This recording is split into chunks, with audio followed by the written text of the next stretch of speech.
Alright, this is me, bitch ass mofo. So let's get one thing out of the way. This is gonna be less of a shitpost video. If you only watch me for my shitposts, you might want to turn it off. I went back and forth on if I was gonna make this video, but I decided that I spent too much time being hyped for this game and playing this game to not make it. Today I'm gonna be talking about Sea of Stars. This was my most anticipated single player game for as long as I could remember. Way back in March, my friend showed me the demo, and I was just instantly like on the hype train. Like this is gonna change the RPG landscape. And now that I've put around 40 hours into the game, done everything, beaten the true ending, gotten all the conscious, what do I have to say? Well, in a word, it was all right. But I have to say I'm a little disappointed. So let's go down the reasons why I think that this game was ultimately kind of disappointing. First thing, let's get this out of the way. The visuals and music are both 10 out of 10. You can see exactly what they were going for. They were trying to replicate a 16-bit SNES RPG with some modern techniques like dynamic lighting and stuff to make it look as good as it can. And they succeeded. Like, it looks amazing. Like, nobody can deny the graphics in this game, especially for what they were going for, are some of the best in this kind of RPG. And the music is very nice as well. Pretty fitting.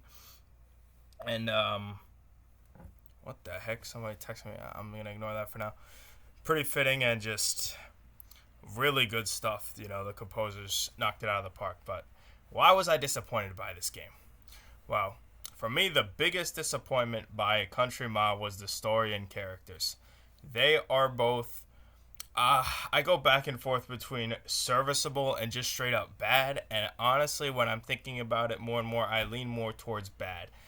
The main two characters are very, very, very basic, very boring and bland.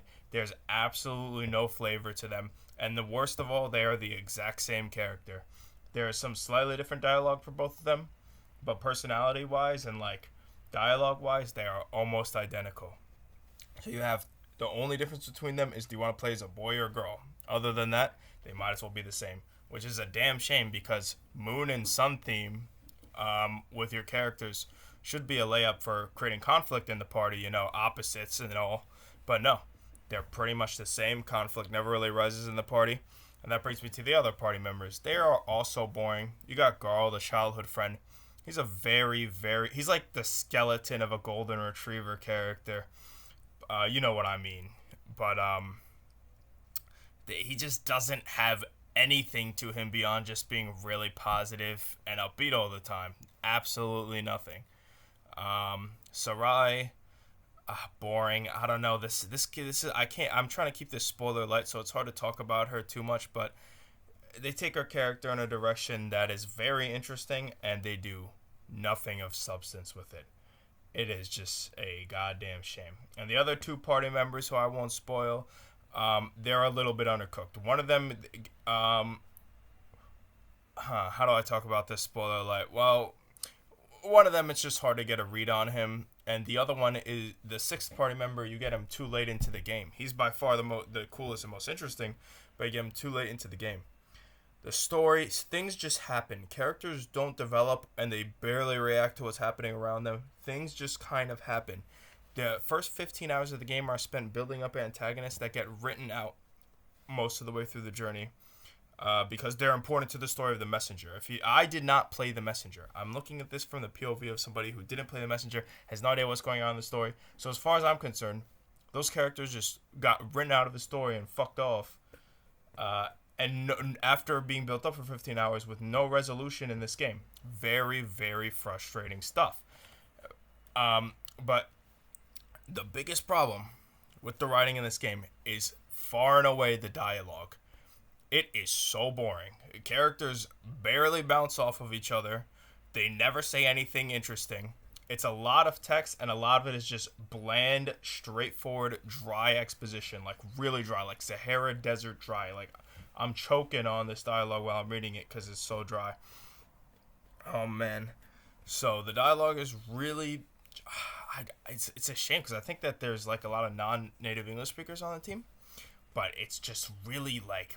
It drives the plot forward, but it doesn't characterize these characters. Nobody in your party has, like, a personality that I can pinpoint. They are all bland.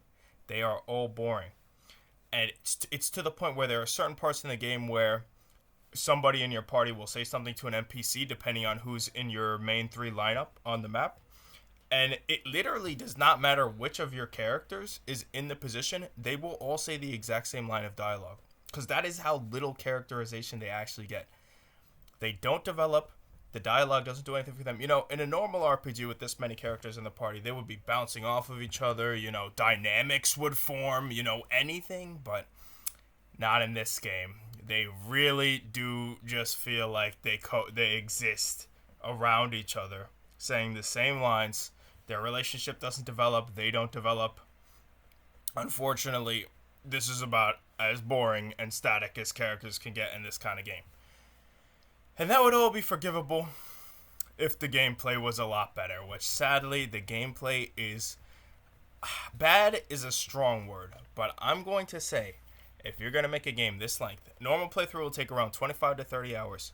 You need a lot more variety in the combat. This is an action command style turn-based RPG if you didn't know.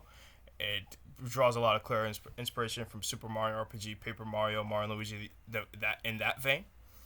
And unfortunately, okay, so when you play the demo I will stand by is very good. The way it introduces the combat system is pretty much perfect, right? You get to know the best aspects of the combat system without spending too long with it that you get tired of it. And that's the reason I got so hyped for the game.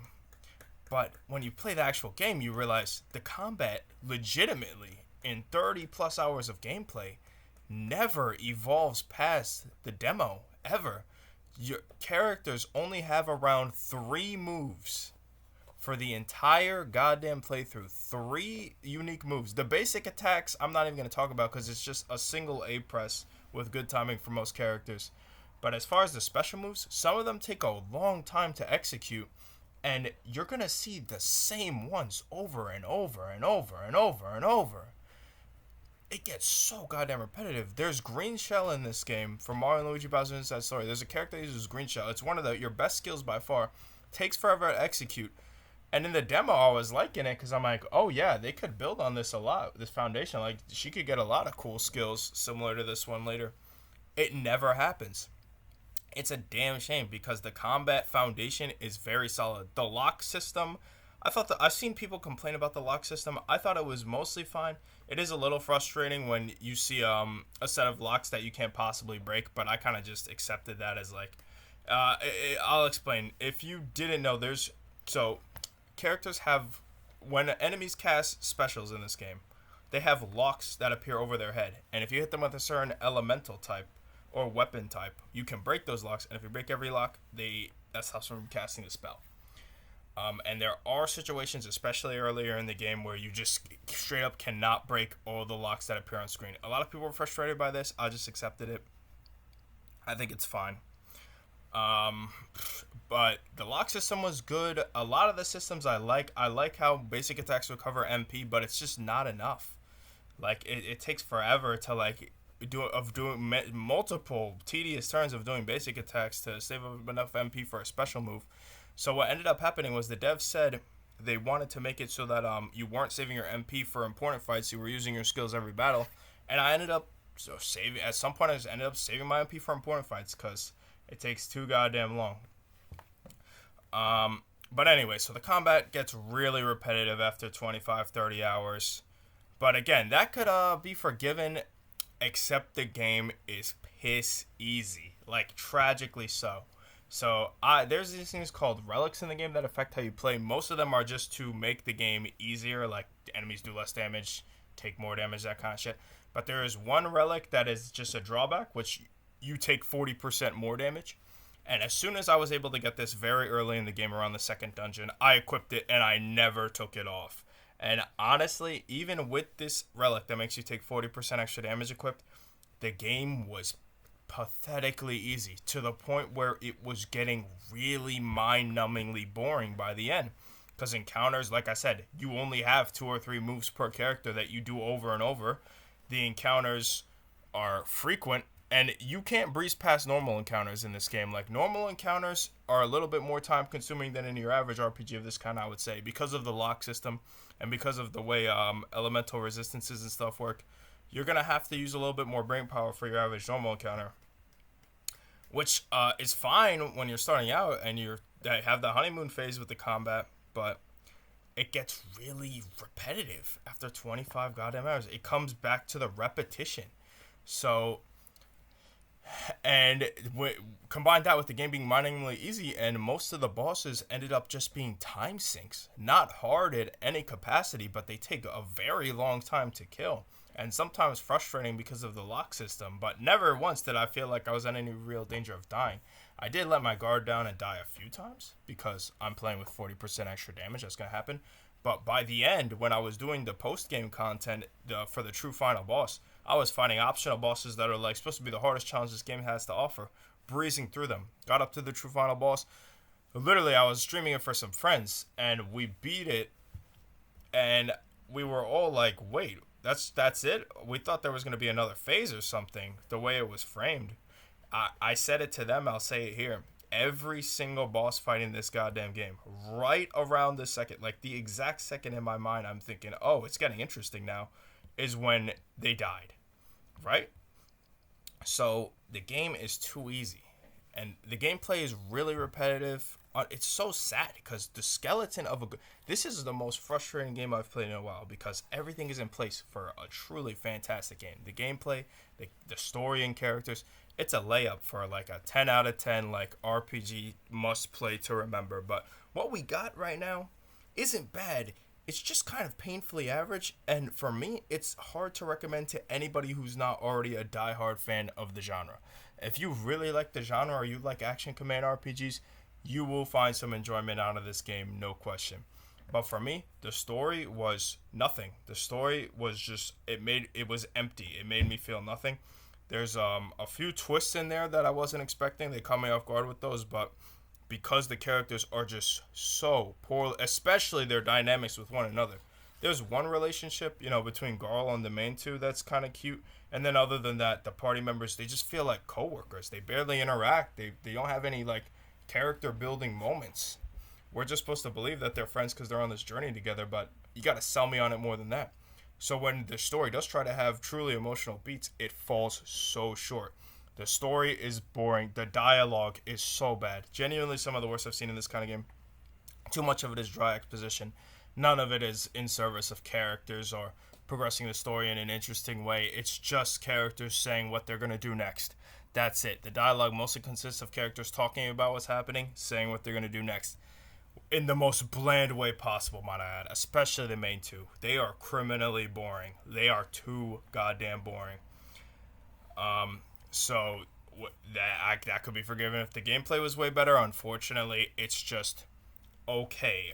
You will find some enjoyment out of it if you like action command RPGs, but every single character needed at least 2 or 3 more skills. Like, they needed double the amount of skills, if not more, per character.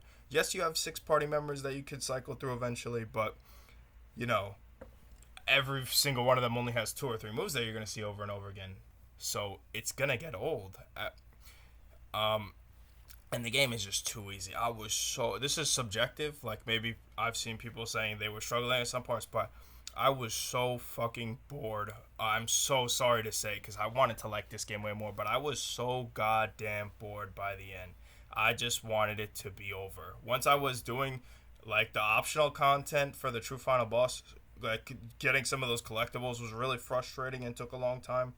And I just wanted to get it the fuck over with, which is crazy, because you can ask anybody, and they'll tell you, like, this was my most hype game for a long time. I wouldn't shut up about it. I was trying to turn on all my friends who liked RPGs to playing the game.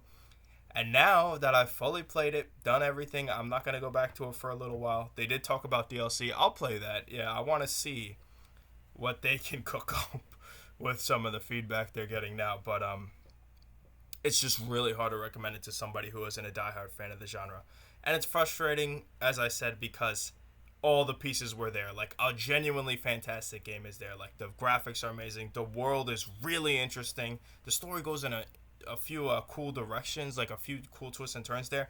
And there was one specific part where I'm like, oh my god, this would be emotionally crazy. Like one of the most crazy emotional roller coaster twists if I cared about any of these characters. But because I do not care about anybody because they are all boring and barely count as characters to me, then it's just impossible to care.